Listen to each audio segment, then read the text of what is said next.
रायगड महाराष्ट्रासह देश विदेशातील ताज्या बातम्या पाहण्यासाठी मॅक्स इंडिया लाईव्ह चॅनलला सबस्क्राइब करा आणि बेल आयकॉन दाबायला विसरू नका।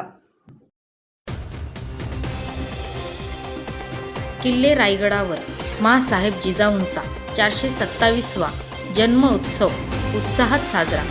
कॅबिनेट मंत्री भरतशेठ गोगावले यांची कार्यक्रमाला प्रमुख उपस्थिती। माँसाहेब जिजाऊंचा वाडा पूर्ववत करणार मंत्री भरत गोगावले यांचे प्रतिपादन। ऐतिहासिक किल्ले रायगडाच्या पायथ्याशी असलेल्या जिजाऊ माँसाहेबांच्या समाधीस्थळी जिल्हा परिषद रायगड आणि ग्रामपंचायत पाचाड यांच्या संयुक्त विद्यमाने राजमाता जिजाऊ माँसाहेब यांचा 427वा जन्मोत्सव सोहळा विविध सांस्कृतिक कार्यक्रमाने संपन्न झाला।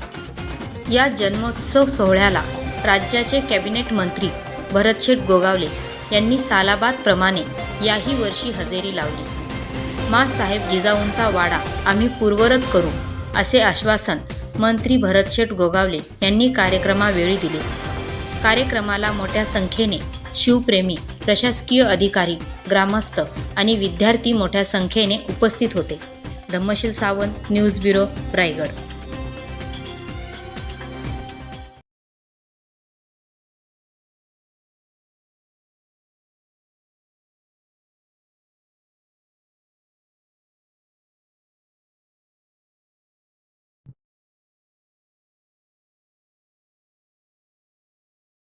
आज सिंदखेड राजा इथे जन्म झालेल्या आई जिजाऊ माँसाहेबांचा तिथेही जन्मोत्सवाचा मोठा कार्यक्रम साजरा केला जातो आणि ज्या ठिकाणी तिथे समाधीचं ठिकाण आहे त्या ठिकाणी आम्ही दरवर्षी हा कार्यक्रम साजरा केला जातो।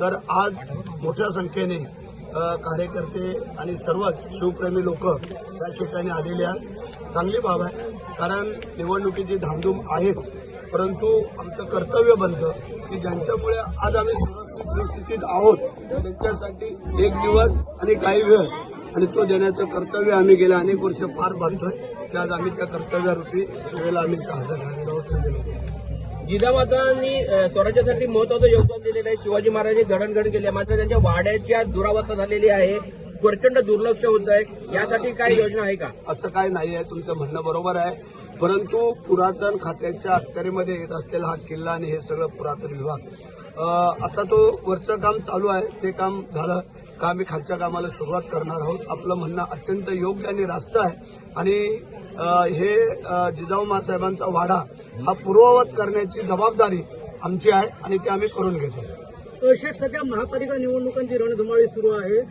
गणेश नाईकांनी शिवसेनेला मोठ्या प्रमाणात आव्हान दिलेलं आहे की